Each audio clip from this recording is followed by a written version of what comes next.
I'm Coral. Welcome back to my channel. I'm here today with some books that I wish would be adapted for a television series, a movie, I don't know. I just wish that somebody would fucking give me this book on a screen to watch.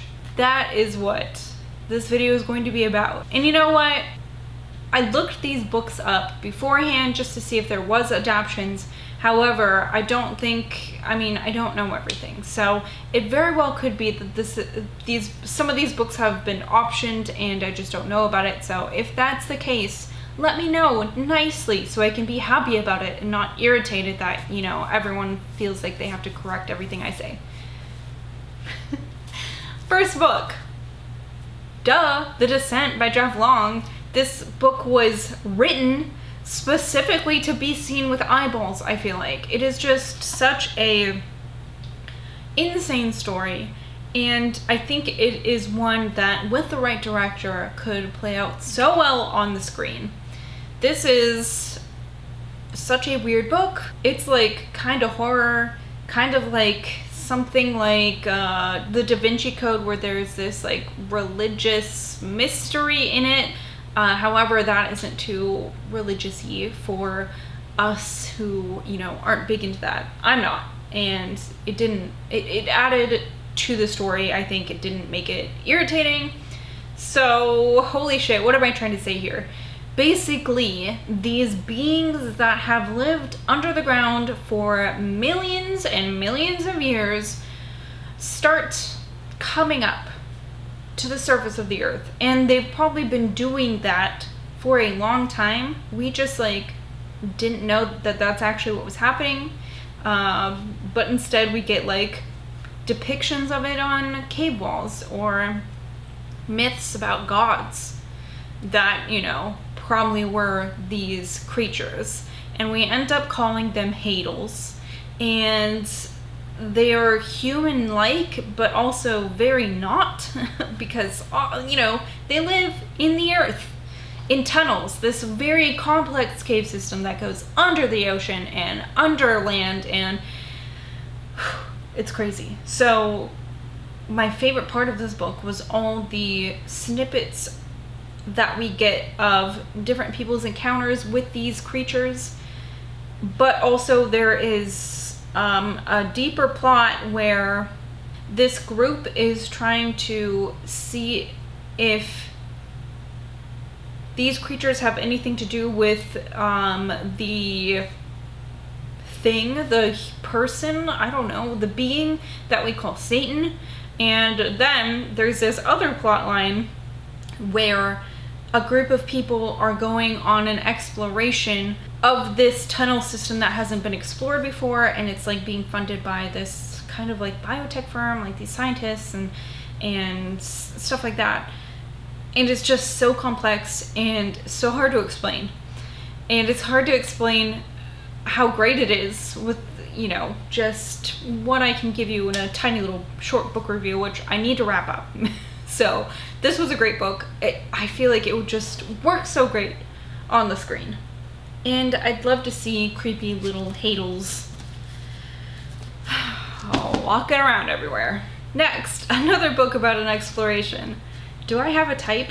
This is Into the Drowning Deep by Mira, and this is a really interesting story about this ship on an expedition where everyone dies. And no one really knows what's going on, but there's rumors that it was mermaids. And, like, people are obviously very skeptical about this. Eventually, another expedition team gets put together, kind of a more buffed out one, because the first one was kind of like for a mockumentary, so it was fake scientists and stuff like that. So this real expedition team gets put together with all these different sorts of scientists and people who, like linguists and all these different types of people, are put on this ship, right?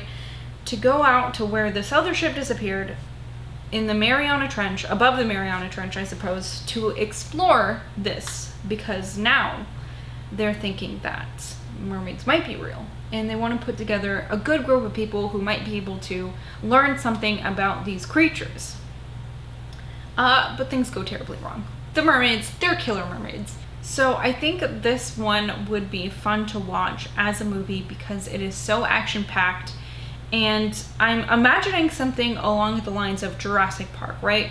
Where we have this group of scientists who are very knowledgeable in their own fields, and they have to come together and work together with other scientists who are great in their own fields. And they have to work on understanding a specific thing together.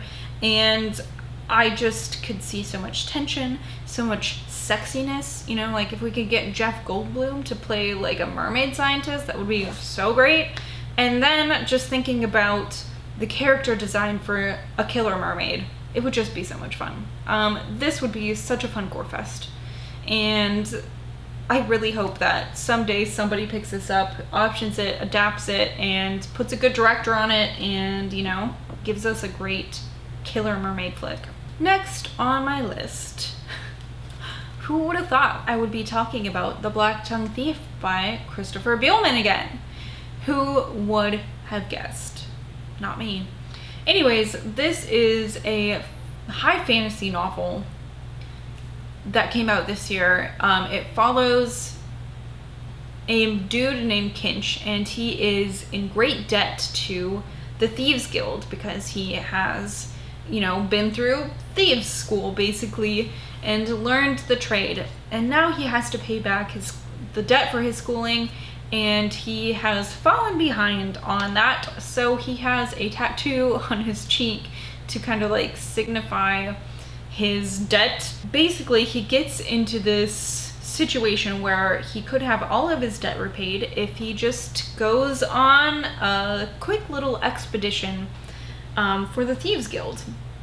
And he is kind of made to pair up with this woman who is a veteran. She's a soldier. She has these tattoos of crows that she can make come to life. It's like they're living tattoos. They're like living things that she's had tattooed on her to keep them safe and hidden. Oh my gosh, I just get so excited whenever I talk about this.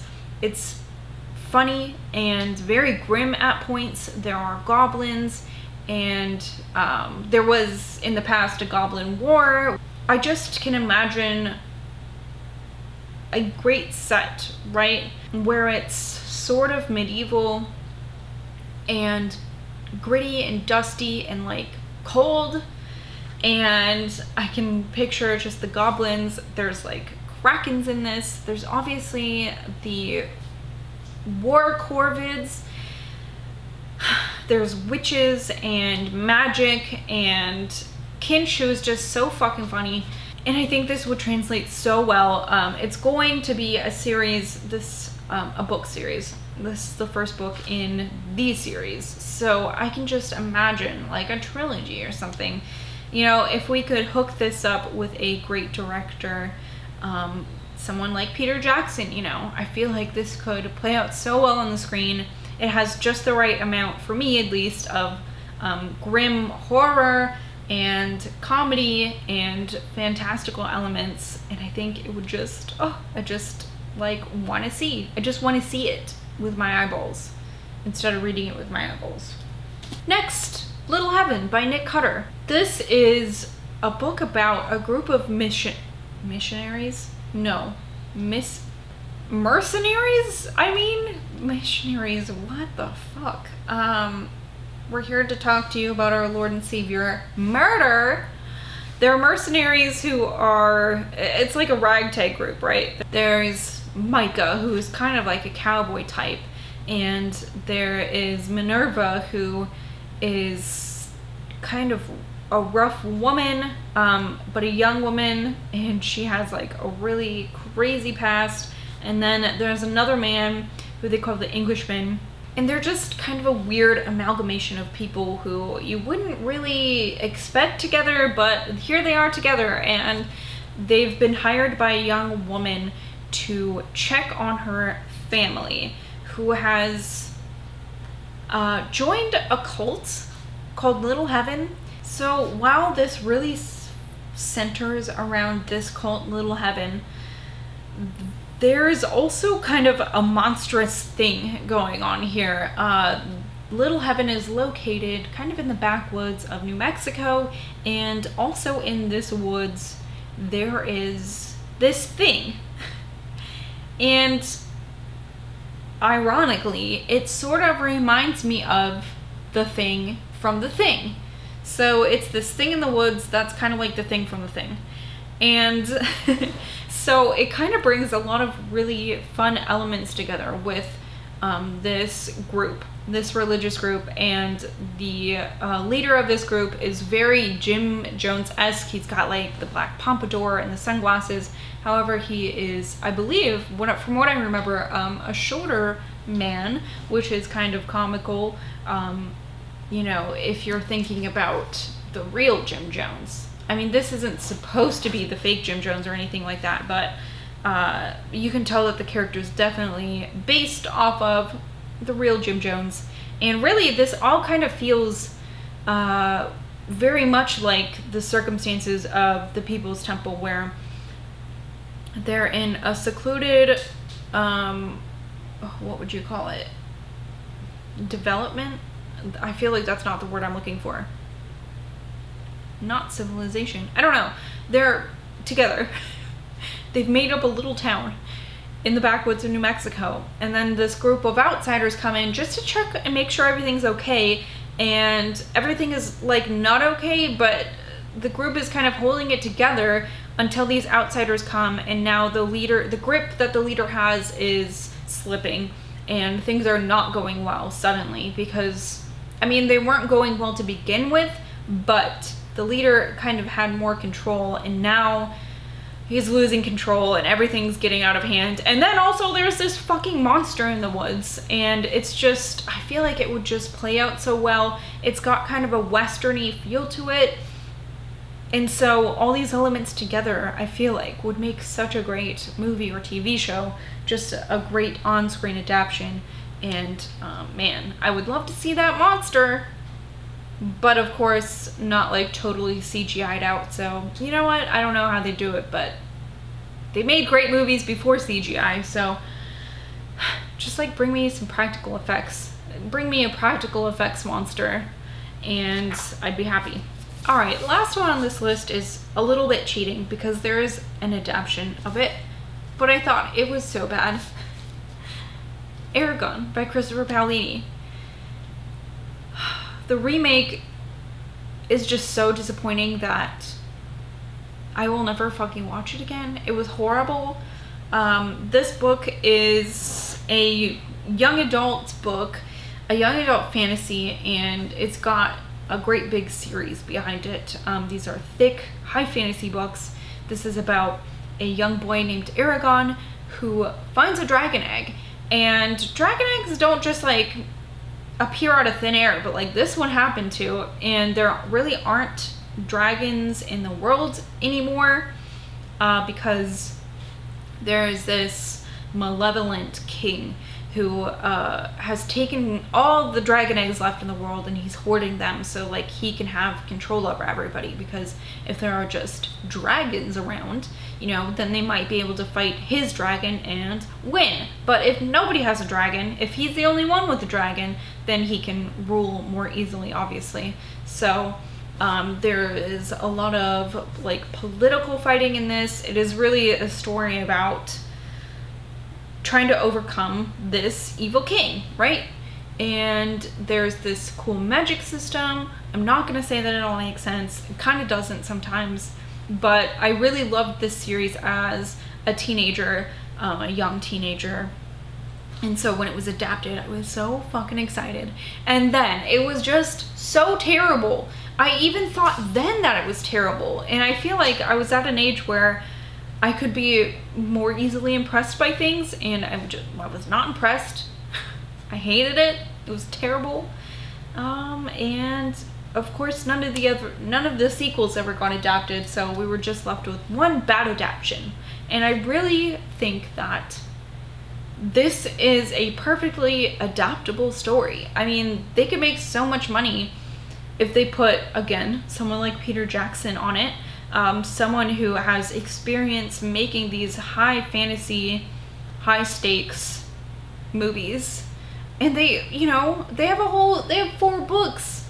And they could even split these into like 2 movies each if they really wanted to. If they're doing something like, you know, The Hobbit, that's split into three parts.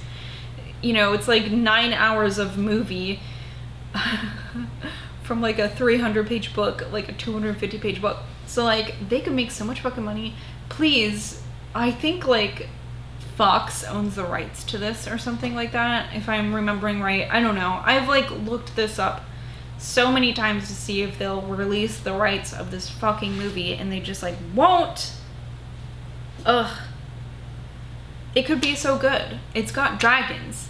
It's got fight scenes. It's got weird creatures. It's got witches. It's got cats who can talk, and it's got just so many fun things that are fun for both adults and children. And, you know, they're just blowing it.